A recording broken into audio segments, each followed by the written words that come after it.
Bloomberg Audio Studios. Podcasts, radio, news. You're listening to the Bloomberg Balance of Power podcast. Catch us live weekdays at noon and 5 p.m. Eastern on Apple CarPlay and Android Auto with the Bloomberg Business app. Listen on demand wherever you get your podcasts or watch us live on YouTube. I woke up this morning to a series of posts online, a bunch of texts, and a lot of hits on Twitter following my conversation with Peter Navarro last evening. It's not often that we here at Balance of Power become the big story in New Delhi, but we were leading newscasts and newspapers today in India following the comments that Peter Navarro made about Russia's war in Ukraine.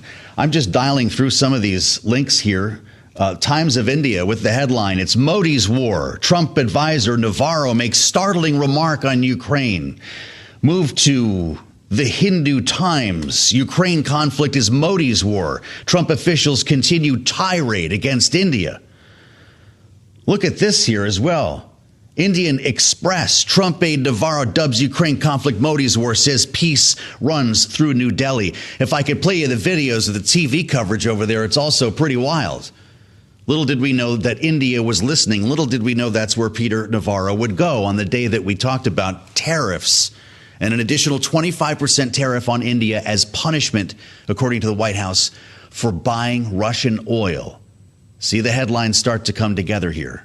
And Peter Navarro joined us just hours after those tariffs took effect. Let's listen. Are we actually in talks with India right now? Is there a potential for a deal to change that number? Look, it's real easy. India can get 25% off tomorrow if it stops buying Russian oil and helping to feed the war machine. Not sending that signal. They're not. And look, here's the thing. I'm puzzled, okay, because Modi's a great leader. These people this is a mature democracy with intelligent people running it. And they look us bald-faced in the eye on the tariff part and say, we don't have the highest tariffs in the world, when, in fact, they do. There's no dispute about that if you look at the numbers.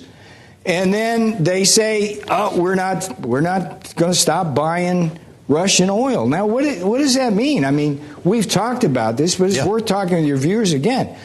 When India buys Russian oil at a discount, and then Indian refiners in partnership in India with Russian refiners make that and sell it at a premium to the rest of the world, right? Russia uses the money it gets to fund its war machine, kill more Ukrainians, and then the next thing that happens, of course, is Ukraine comes to us and Europe and says, give us some more money. So everybody in America loses because of what India is doing. The consumers and businesses and everything lose, and workers lose because India's high tariffs cost us jobs and factories and income and higher wages. And then the taxpayers lose because we got to fund Modi's war, okay? The road to peace runs at least partly right through New Delhi. I mean Modi's war. Let me ask because the road to peace runs in part through New Delhi. I mean, that's a lot of money. It's a lot of money. It's a lot of money. But there are some who say that we're losing leverage with China by eliminating the next biggest economic alternative. You know, I'm so tired of these national security strategists being too cute by half. The reality is you got to stop India and China from buying Russian oil. You do that tomorrow when the war's over. Okay? The war's over. If everybody, including Europe, this is like Europe's still buying Russia oil, which is crazy, okay? If people just stop buying Russia oil, then it's only a matter of time before Putin doesn't have the money to fund that war. So Modi's a big part of it. It's 1.5 million barrels of oil a day. That buys a lot of drones and bombs to kill Ukrainians. Okay, a lot. Okay, so what's troubling to me, Joe, is that the Indians are so arrogant about this. They say, "Oh, we don't have higher tariffs. Oh, it's our sovereignty. We can buy oil from anyone we want." India, you're the biggest democracy in the world. Okay. Act like one. Side with the democracies. You're getting in bed with the authoritarians. at that point speaking directly toward the camera in a message, I guess, to India. And as I told you, India was listening. And I'll be very curious to hear what Caroline Leavitt has to say about this in the White House press briefing that's scheduled to begin about a half an hour from now. But I need to talk to Michelle about what we just heard. When things point to the global south, we call Michelle Jamrisco, of course, Bloomberg senior White House and national security editor. It's great to see you. Yeah, I don't even know if we have time to unpack everything I just heard. Does that sound, though, like, is he representing the president? Is he speaking for the president here? Was Peter Navarro freelancing? Or are we going to start hearing about Modi's war in this administration? Well, there's a lot going on there. And as we know, President Trump is one who loves the headline. He loves the quippy phrase, something to kind of ratchet up the pressure as they see on India to make a move here, to make some sort of change in their behavior with regards to Russian oil purchases. I don't think it's going to happen. I think what we see so far, or at least we can't predict that it will happen anytime soon. But what we do see so far is, Navarro here kind of venting the frustration on behalf of President Trump. So far, we haven't seen any White House pushback on what he said last evening to you. And at the same time, there's unlikely to be an immediate change in behavior from the Indian side. I mean, this is a country and a government that doesn't easily forgive and forget the sort of rhetoric that Navarro was delivering last night. Speak to that, because the coverage that we're seeing makes it clear that New Delhi is deeply insulted by this. I hate to sound too simple here, Michelle. I thought we were friends. Well, Modi was the first world leader to visit this president. I think this kind of underscores the challenge that the U.S. has had for a long time with India. India has, pursued this sort of non-alignment strategy for decades and on different levels, and also has reasserted, as Navarro kind of intimated, reasserted its own sovereignty in economic decisions as they see them, like these Russian oil purchases. I mean, it was almost 3 years ago that on Bloomberg TV, on the other side of the world, we had the oil minister Puri, who's still in office, saying this isn't philanthropy. He said, we've got a country now stretching to 1.5 billion population, most populous nation in the world. He says we're going to get the best deal for our people on something as critical as oil. So they don't see it as a diplomatic issue.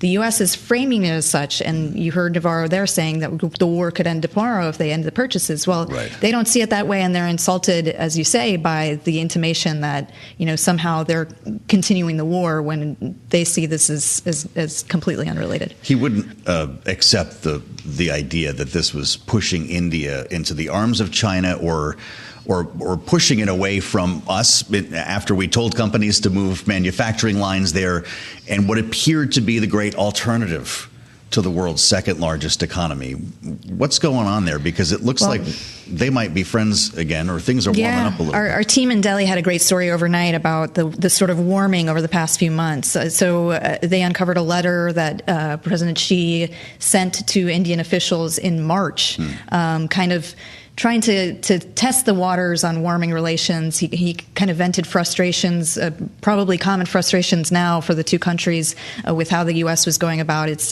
tariff regime.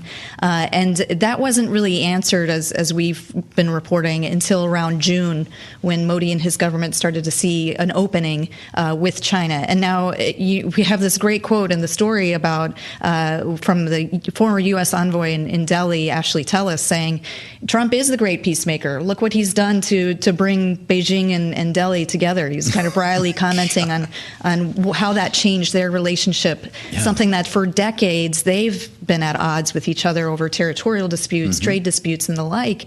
And now they're seeing some common ground because they both have a common adversary, at least on the trade front right now in the U.S. I asked Peter Navarro if talks were underway. It sounds like they're not. Do we have any sense of what communication we have with India we do right know now? That there was a U.S. team that was supposed to be in Delhi this week and delayed that meeting. So it's not looking good for kind of near-term communications along trade lines. I think the U.S. is probably waiting for some sort of change again in strategy or in talk from India, and I'm not sure they're going to get it because India, all signs are that the Indian government, especially Modi, is deeply offended, as we discussed, and is probably waiting for some sort of retreat from what Navarro said last night. Remember walking up to the President's Liberation Day India was the deal we always heard about. Well, we're going to have a deal with India, probably Japan, South Korea. Those are going to be the first couple of big ones, and the rest of the world will follow. Yeah. How was the White House so wrong? Well, I mean, the scholars that have looked at the U.S.-India relationship for a long time would say that there are some of the same elements that successive presidents have had, kind of taking advantage of the relationship, assuming that the relationship will be the same as other similar powers that would have a security and economic component to it.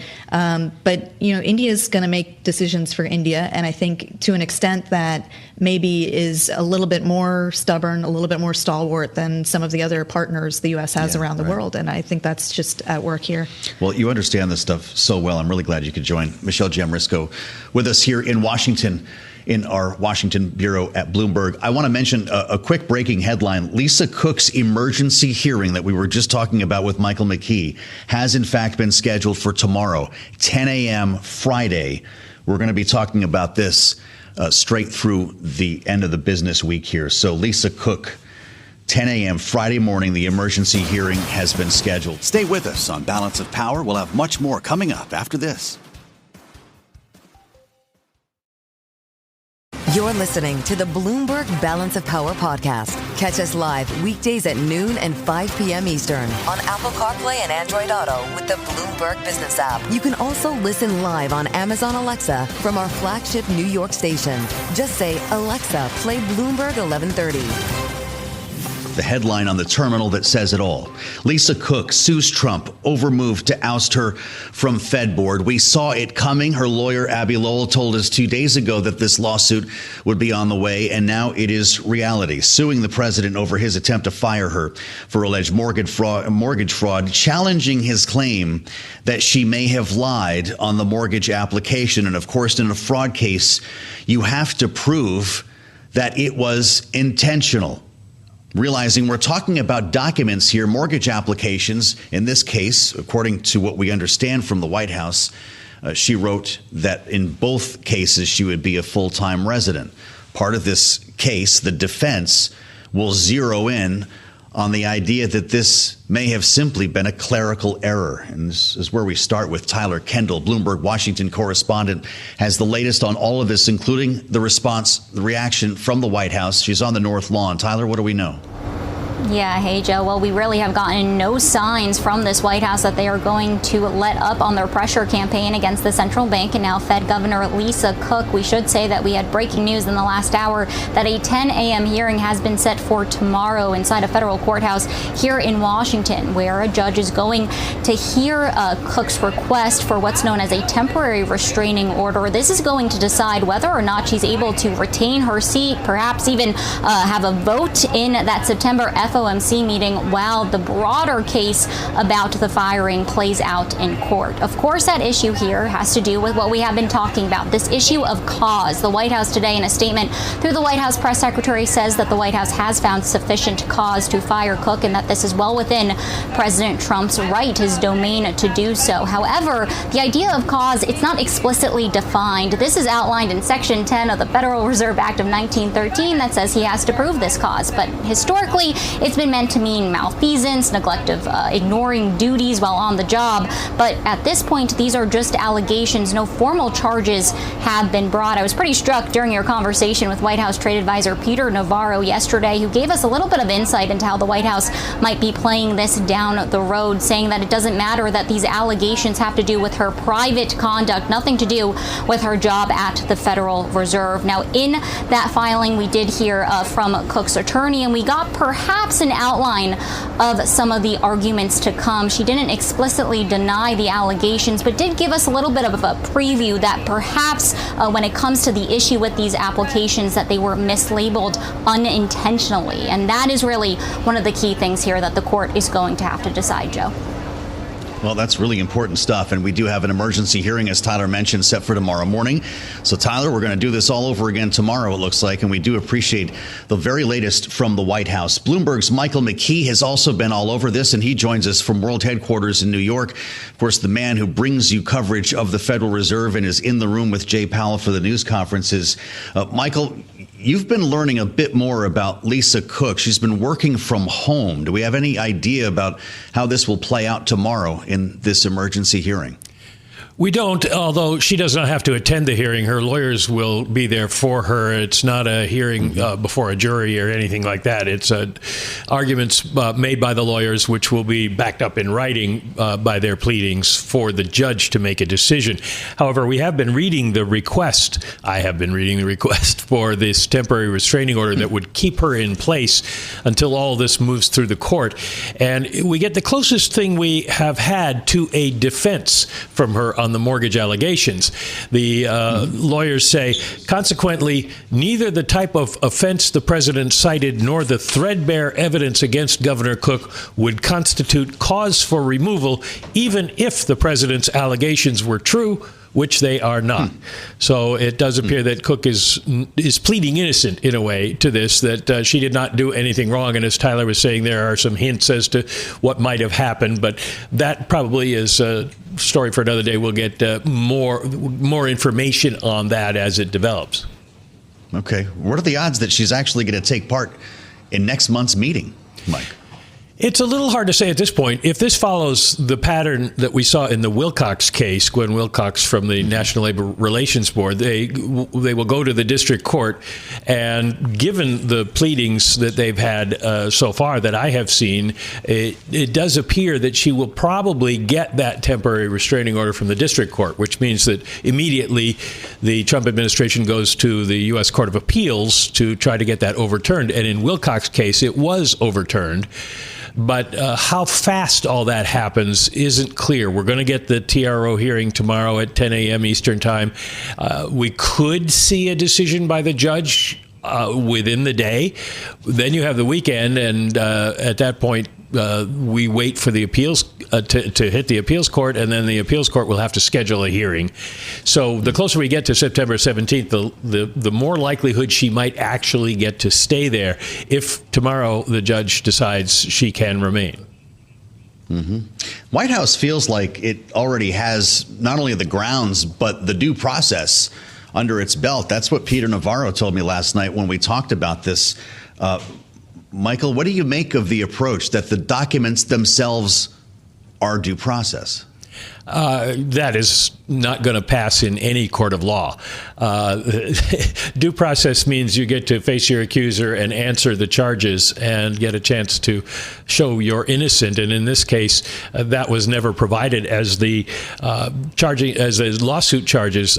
She was never even told that she was going to be fired. She learned about it from the president's Trump social feed. So in this case, there was never any attempt to find out what the circumstances around this were. Fascinating, as always. Michael McKee, thank you so much. Live from World Headquarters in New York. Michael has been instrumental in our coverage here of this case since it was first threatened. And we'll go back to what Peter Navarro said in our conversation last evening when I asked him about due process in this case. Here's what he said. On the face of it, that's malfeasance. Now, the statute doesn't say the malfeasance has to happen while you're in office in the Fed. It just says malfeasance. This is due process. The president has the power to do exactly what she's doing. Fire her for cause, in this case, malfeasance. This is where we start our conversation with Donald Eyre. I told you he would be with us, and he joins in studio the former Deputy Attorney General in the President George H.W. Bush administration, also former Principal Deputy Solicitor General. This man knows what it's like to argue a case before the Supreme Court.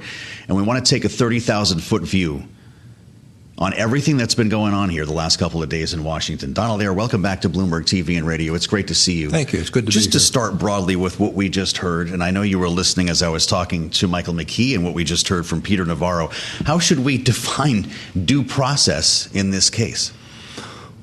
Well, I think due process, as was just said, is a real process that involves an opportunity to have a hearing. And the situation here is like so many other things that we're seeing now, where actions are being taken that are going forward, and the impression that one gets because they're allowed to go forward is that there's a power there to do it.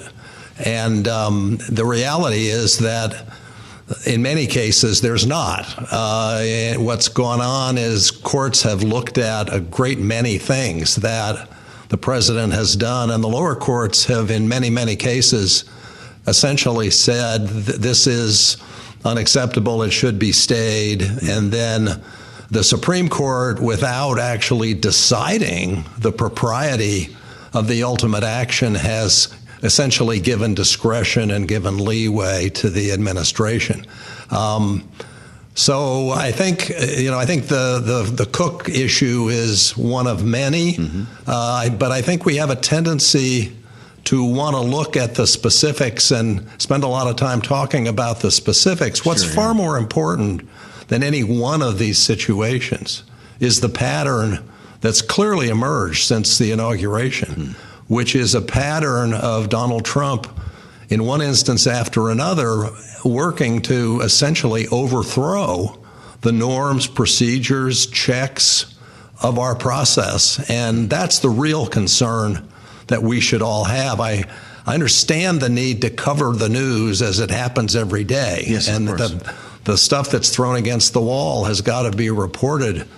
But focusing only on that and not on the bigger picture is missing the fundamental point. Well, let's stay big picture, because before you joined us, we were also talking about the head of the CDC being fired. We had the head of the BLS. I could go down the rap sheet for you here. Is this composite that you're referring to unconstitutional? Well, yeah, it's not only unconstitutional, it's a systematic assault on all the things that we fundamentally have relied on, much of it based on the Constitution. And you can go through just a collection of general things that I think most listeners would probably acknowledge. One is, just on a fundamental level, we're dealing with the president who he doesn't live in a fact-driven world. He basically makes up his own facts. If he doesn't like the facts, he fires somebody, like the Bureau of Labor Statistics head. But he makes up his own facts, so he's not fact-driven. The second thing is that there's been a tremendous set of threats against people to neutralize the checks and to They're the threats against Republican congresspeople to be primaried. Now, that's not unconstitutional, but it's an effort to eliminate the working of our system. And it's put a new burden on the courts.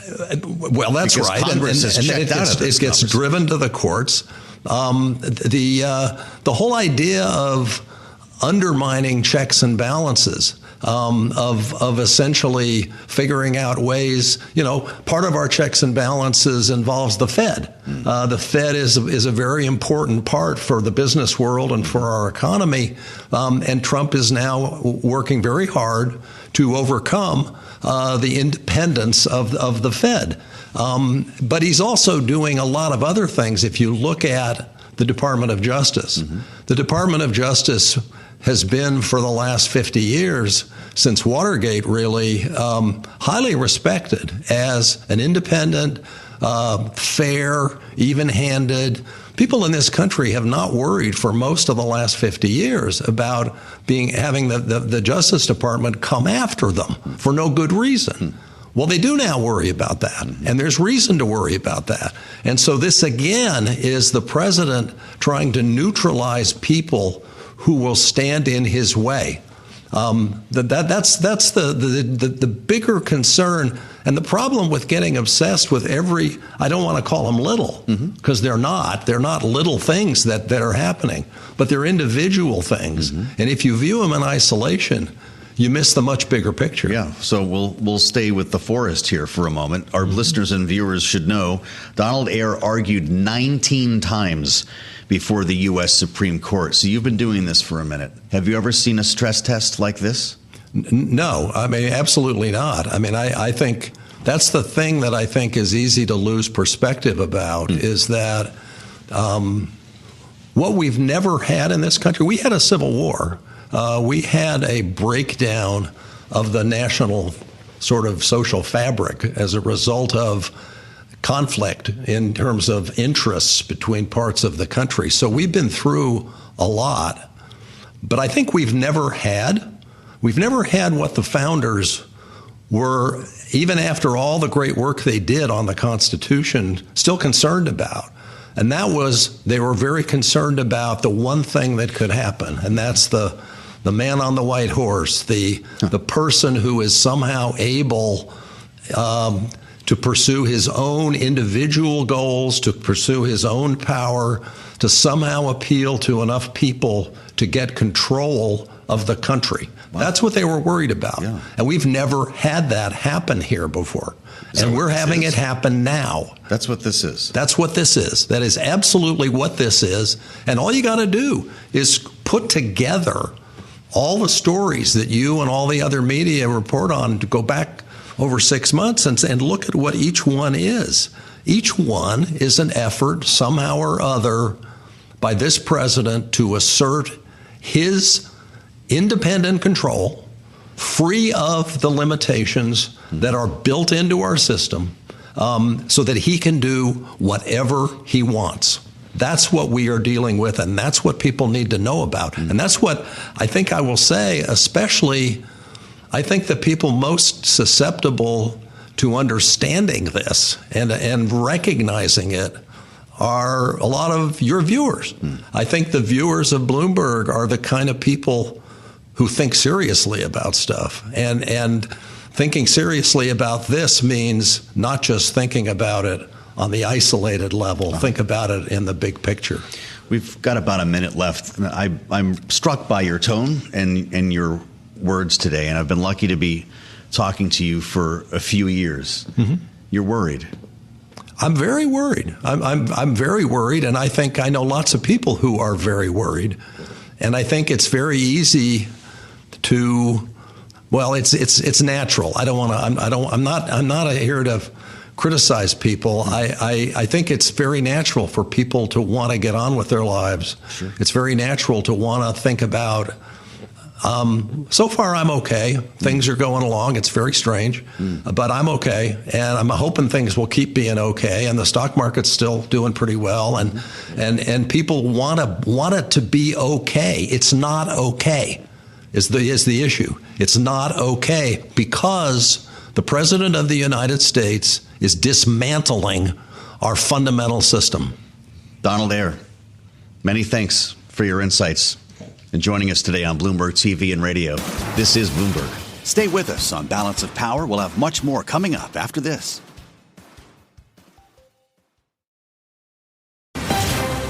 You're listening to the Bloomberg Balance of Power podcast. Catch us live weekdays at noon and 5 p.m. Eastern on Apple CarPlay and Android Auto with the Bloomberg Business app. Listen on demand wherever you get your podcasts or watch us live on YouTube. The press briefing is underway at the White House right now. Press Secretary Caroline Leavitt holding forth with reporters. We just got a bit of news. President Trump will be addressing the UN General Assembly on September 23rd. That's a Tuesday. Donald Trump back to UNGA, as we understand from the press secretary. We're going to be listening for questions about the firing of Lisa Cook, about the firing of the CDC director, which is actually something they're talking about right now as well. Peter Navarro's comment to us right here on Bloomberg TV and radio last evening that Russia's war in Ukraine is, quote unquote, Modi's war, making that point the day the 50% tariffs landed on India.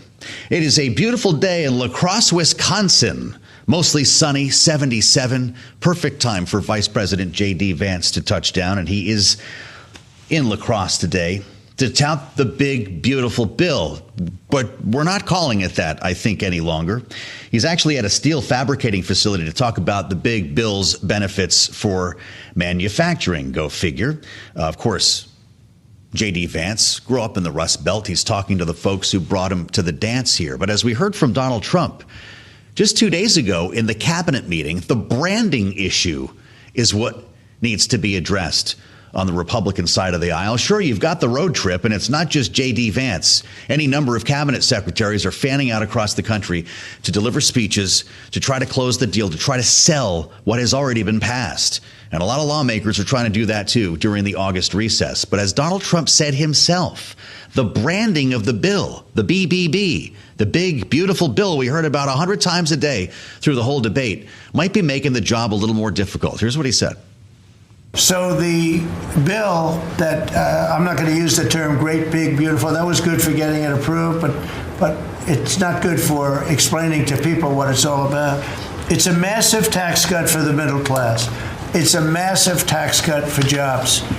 And it's, I mean, think of it, no tax on tips, no tax on Social Security. So seniors, I don't know how you can vote for anybody else.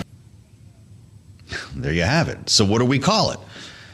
I guess we're selling a whole bunch of different components of what we used to call the big, beautiful bill. Let's assemble our political panel, both experts in messaging. Jeannie Shanzana was with us, Bloomberg Politics contributor, democracy visiting fellow at Harvard Kennedy School's Ash Center, Republican strategist Lisa Camuso Miller, former RNC communications director, host of the Friday Reporter podcast, and a veteran of a former Republican speaker's office. Lisa, let's get into this here, because this is a pretty interesting situation that we're talking about. A bill that's already passed that the administration is still trying to sell, bumping into a branding issue because nobody knows exactly what a big, beautiful bill is. You've experienced this before. After you pass a major legislative accomplishment, how do you sell it to the people who don't understand it?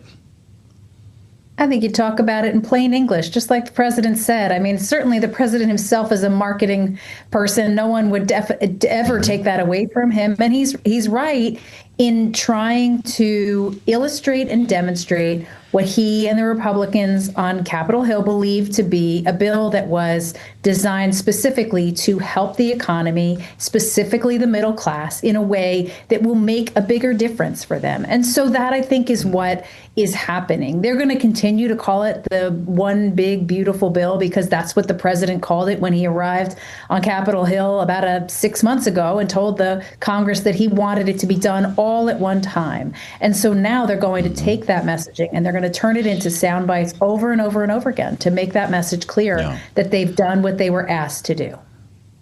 Well, you know, Jeannie, he also said when he went to Capitol Hill behind closed doors, reportedly, he told Republican members, don't blank with Medicare. Don't blank with Medicaid.